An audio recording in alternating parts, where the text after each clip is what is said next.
매일 성장하는 식물처럼.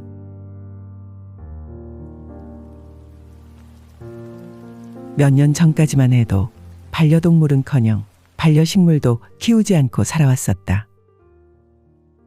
어릴 적 개한테 물린 기억으로 동물은 무서워서 엄두도 못 내고 식물은 우리 집에만 오면 세상을 떠나서 안 된다는 핑계였다. 사실은 나 혼자도 살아내기 힘든 나약하고 이기적인 존재라서다. 그래도 예쁘고 귀여운 강아지나 고양이가 주인을 알아보고 잘 따르는 것을 보면 키우고 싶다는 생각이 들곤 한다. 아이들은 오죽하랴. 하지만 갖고 싶은 것이지 키우고 싶은 건 아닐 거다.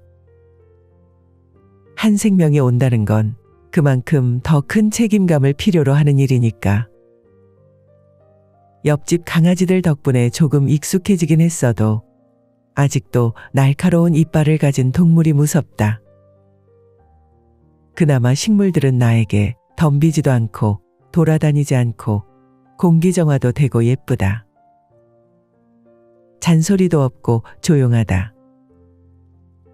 더하여 아이들에게도 식물이 자라는 모습을 보여줘야겠다는 매우 이기적인 이유로 주택으로 이사 온 김에 식물들을 들였다.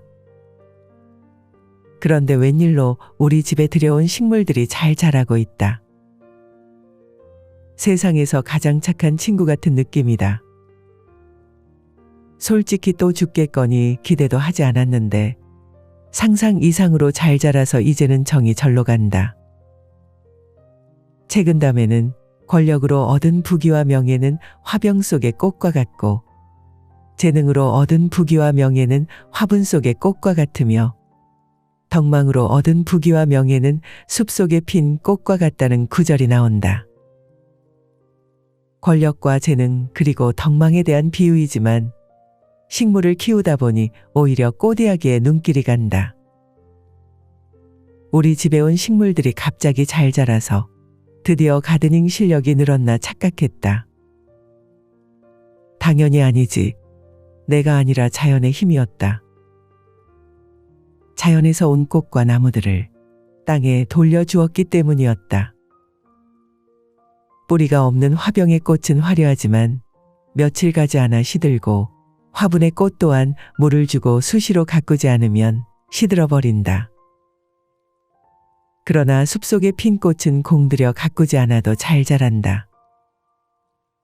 벽과 바람, 적당한 수분과 뿌리를 깊게 뻗을 수 있는 땅에 심었기에 스스로 자신만의 삶을 살아낼 수 있었다. 우리 집 앞마당의 식물들보다 공원의 식물들은 더 잘 자란다. 새삼 양질의 토양에 뿌리를 깊게 내리는 것이 얼마나 중요한지 깨닫는다.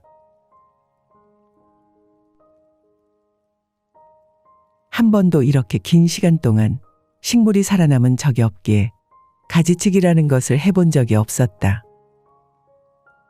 블루베리, 토마토, 고추, 장미 등의 가지치기를 할 때면 너무나 가슴이 아프다. 얼마나 힘들게 순을 내고 싹을 틔워 이파리와 가지를 뻗어냈을까. 그걸 잘라내야만 한다니 불쌍하고 미안해서 쉽게 손을 대지 못했다.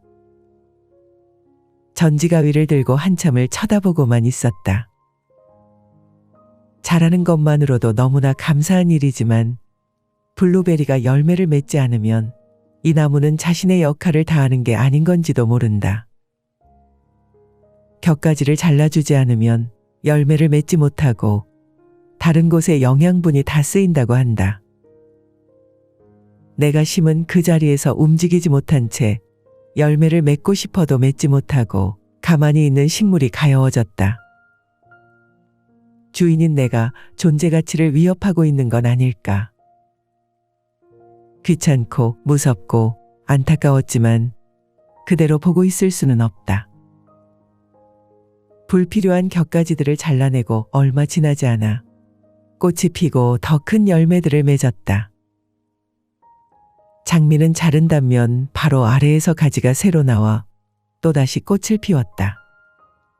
아낀 만큼 그 이상으로 보답해줬다. 나는 내 인생을 이렇게 귀하게 대하고 있는가 삶에 불필요한 격가지를 쳐내고 햇살과 바람을 쐬며 넓은 땅에 깊게 뿌리 내리게 해주고 있는가. 아직 뿌리 내리지 않았는데 과도한 영양분으로 뿌리를 썩게 하고 있는 건 아닌지, 물을 준답시고 과습으로 죽이고 있지는 않은지, 병충해 관리는 잘하고 있는지 반성한다.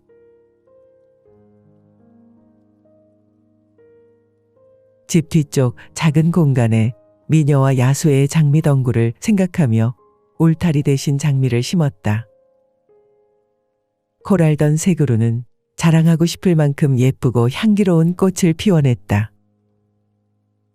그러나 장마와 태풍을 지나며 잠깐 방심한 사이 앙상한 나뭇가지가 되었다. 장미는 예쁘지만 다른 식물에 비해 특히 병충해에 더 약한 편이다.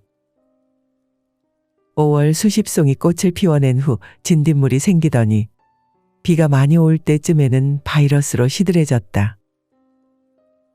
여름이 지나자 장미 등에 잎벌 애벌레까지 찾아왔다.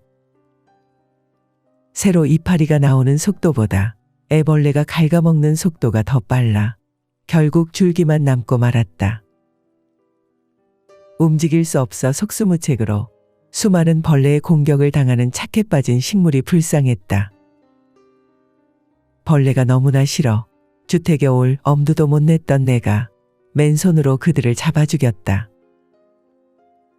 해충들도 좀 불쌍하지만 나만 믿고 살아가는 생명 덕분에 없던 슈퍼파워를 끌어낸다. 멀리 떨어져 보면 예쁜 꽃만 보이지만 이 꽃을 위해 조금만 더 가까이 자세히 들여다보면 수많은 생명체를 만난다. 이름 모를 수많은 벌레는 물론이고 장지뱀, 지렁이, 쥐며느리, 가을에는 바퀴벌레보다 큰 귀뚜라미가 펄쩍펄쩍 뛰어다녀 얼마나 놀랐는지 모른다.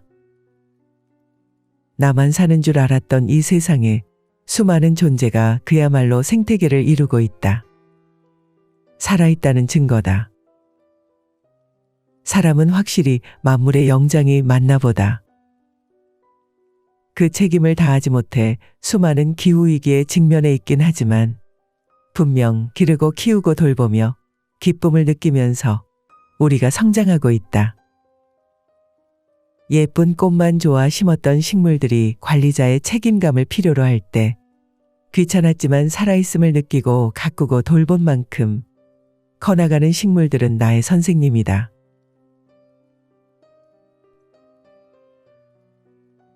식물들이 휴지기에 들어가는 겨울에는 농부들이 다음 농사를 준비하며 잠시 숨을 돌린다.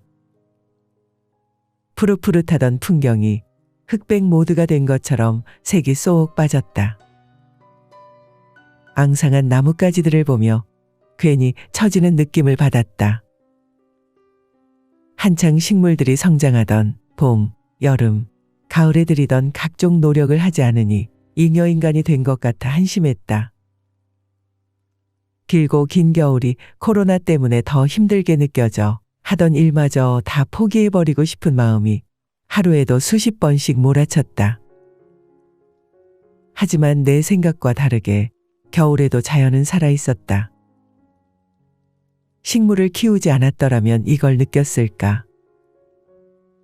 춥지만 햇살이 조금은 따스해졌다고 느꼈을 즈음 물 한 번을 안 주고 신경 한 번을 안 썼던 작약들이 새순을 올리고 있었다. 이게 브레이크 스루라는 건가? 감동이 밀려왔다. 앙상한 나뭇가지에서도 이파리가 돋아났다. 죽을 줄 알고 포기했던 생명이 하루가 다르게 3에서 4cm씩 쑥쑥 커갈 때마다 내 마음의 희망도 같이 커져갔다. 식물은 그 추운 겨울을 견디며 스스로 살아내는 힘이 있다. 수시로 좌절하고 낙담하며 포기하는 나약하기만 한 나와는 다르게 군소리 없이 견딘다. 그 인내는 어디에서 오는 걸까? 얼어붙은 딱딱한 땅을 뚫고 어떻게 그 보드라운 싹을 올릴 수 있는 걸까? 그 작은 겨울눈 하나로 어떻게 버티는 건지 존경스럽기까지 하다. 나무의 겨울눈은 겨울에 만들어지는 것이 아니라 무더운 여름철부터 만들기 시작하여 가을에 완성된단다. 가장 생명력이 왕성한 시기에 내년에 필요한 것들을 미리 준비하는 것이다. 가지와 잎, 꽃이 될 연약한 것들이 그 작은 겨울눈 안에 다 들어있다니 경이롭다. 벌의 마지막 태어난 애벌레들도 땅속에 숨어 있다가 다음 해의 성충이 되는 것이란다. 힘든 시기에도 포기하지 않는 자연의 존재들이 멋지다. 날이 조금씩 따뜻해지자 내가 키우지 않는 잡초들이 보도블록 틈에서도 쑥쑥 잘 자란다. 그리고 저마다 다른 시기에 꽃을 피운다. 꽃을 피우지 않는 순간에도 식물은 하루가 다르게 성장한다. 결과가 보이지 않을 때라도 식물처럼 나도 힘을 내야겠다. 식물처럼 매일매일 성장하고 있다는 믿음이 다시 나를 일어서게 한다. 오늘도 내가 준 사랑과 관심보다 더 큰 기쁨을 돌려주는 위대한 자연의 존재에게 감동을 느낀다. 이 착하기만 한 반려식물에게 단점이 있다면 한창 날이 좋은 4월에서 6월쯤 여행을 떠날 수 없다는 것이다. 물론 갈 수는 있겠지만 내가 가고 싶지 않다. 물도 주고 시든 꽃도 따줘야 한다는 핑계로 하루하루 달라지는 친구를 만나야 하니까. 나도 식물처럼 매일같이 성장하고 싶다. 제갈소정님의 책 인생에 고민이 있다면 잘 살고 있는 것이다 중에서 매일 성장하는 식물처럼이라는 제목의 글이다. 승무원과 초등학교 교사를 거쳐서 현재 강사와 작가로 살며 깨달은 내 안의 가능성의 빛을 발견하고 내 인생의 주인이 되는 성장법을 이야기한다. 저자는 청장년층을 대상으로 강의를 하면서 인생에 대한 다양한 질문을 받았다고 한다. 이 책은 바로 그 질문들, 누구나 인생에서 한 번쯤 고민할 법한 물음에 대한 답을 제시하는 책이다.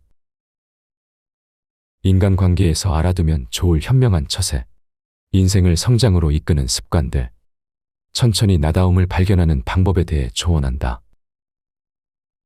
타인의 평가에 존재 가치가 휘둘리고 세상의 시선에 얽매여 진정 자신의 인생을 사는 법을 잃어버린 사람들에게 저자는 나다운 삶을 사는 것이 가장 잘 사는 것이라고, 잘 살면 나다워지는 게 아니라 나답게 살면 잘 사는 것이지요.